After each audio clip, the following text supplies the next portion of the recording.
Hi, Dementia Caregivers. Kristen Galloway, occupational therapist and certified dementia care specialist. Today I want to talk about how to communicate effectively with individuals with dementia. So we know that communication becomes difficult at some point for individuals with dementia, both verbal communication as far as them speaking, but also understanding communication, so interpreting verbal communication from others. And so in order to ease this process and reduce frustration and perhaps difficult behaviors from the person with dementia, I'm going to offer some tips today on how we as caregivers can modify the way that we communicate, knowing full well that we're the ones who have to make the change because individuals with dementia are not able to make the changes necessary to facilitate effective communication. So let's dive right in. The first tip I'd like to share is, seems like a relatively simple one, but it's one that a lot of us will forget when we're in a hurry, and that is to speak slowly. Now, of course, we don't want to raise our voices or speak more loudly because in most cases, the person that you're working with may not have hearing loss. If they do, of course, you want to slow down and speak clearly and loudly. But if the person does not have hearing loss, it doesn't do us any good to speak any louder. But it will help facilitate communication if we slow down, face the person, get on eye level, and speak a little bit more slowly. The other part of this is to give them a little bit of extra time.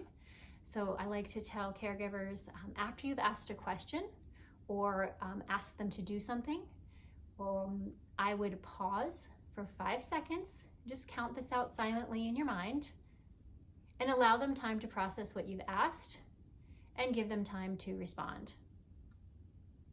So the next strategy is just to simplify what we're asking and how we're asking it. So I like to use 1 or 2 step commands that are very simple and that allow the person to know exactly what I'm asking them to do. So I limit the number of words that I'm using, and I'm very specific in how I ask. So for example, if I were working with my mother with dementia, instead of saying, "Mom, I need you to roll over to the edge of the bed so that I can help you sit up," instead I would just say, "Roll towards me." That eliminates all the extra words, all the fluff, all the things about what we're going to be doing next, and breaks it down into a very simple 1-step command that the individual with dementia can follow. So this is going to mean that you're actually going to have to give commands, probably more of them, but it doesn't front load the task, right? It doesn't front load the entire task that we're trying to do. It just breaks it down into simple steps so that they can understand and respond to what it is that you're asking them to do.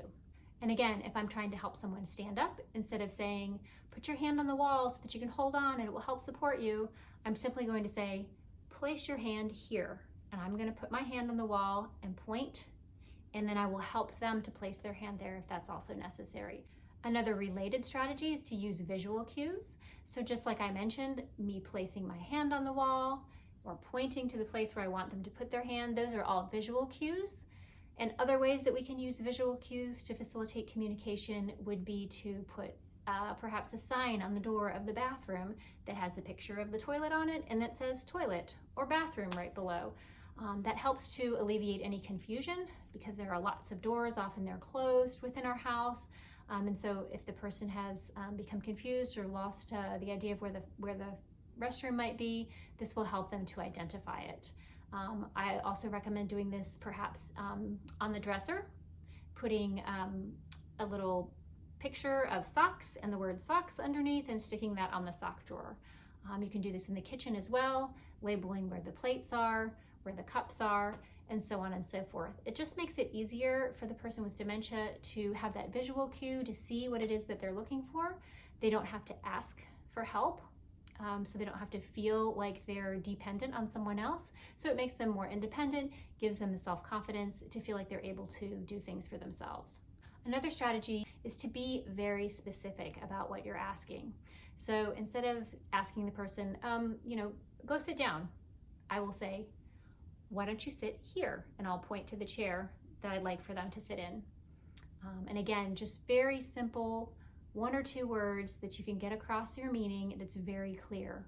Roll towards me, place your hand here, take a sip while I'm handing them their cup of water.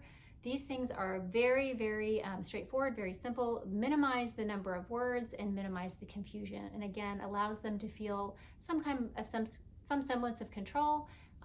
It allows them to feel safe and supported and to understand what it is that you're asking them to do. Another strategy is to offer choices, but in a limited way. So everyone likes to be able to make a decision, make a choice, choose what it is they want to do, have free will. And this, of course, is equally important in individuals with dementia. However, a lot of times having too many choices can be very overwhelming for them.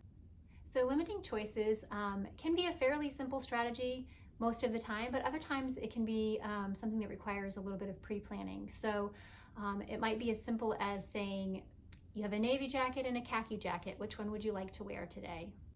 Other times it may be a little bit more complex. So for example, if you're dining in a restaurant with your loved one with dementia and they're presented with menu options, often there are dozens of options on a menu that can be overwhelming for them to read through and process and try to remember what it is that they want.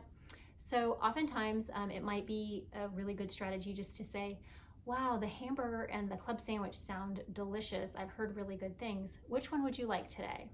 So just offering them those two choices, pick two things that you know they enjoy or that have been their favorites in the past, and that can help limit their options and still have them feel empowered to make a choice. Another strategy when communicating with individuals with dementia is to be positive and encouraging. So even though you may be frustrated and in a hurry and you're trying to get them to, do the task that you need them to do, take a moment and realize that they're doing the very best that they can and offer them words of encouragement. It's okay, take your time, you're doing a great job. These positive words of encouragement can be just the thing that they need to calm down, to relax, to not feel anxious, and to actually be a lot more productive and efficient at the task that they're working on. Using these strategies can help to make caregiving easier for the caregiver and for the individual with dementia. It can help them feel supported. It can help them feel a little bit more independent and like they have some sense of control over the situation.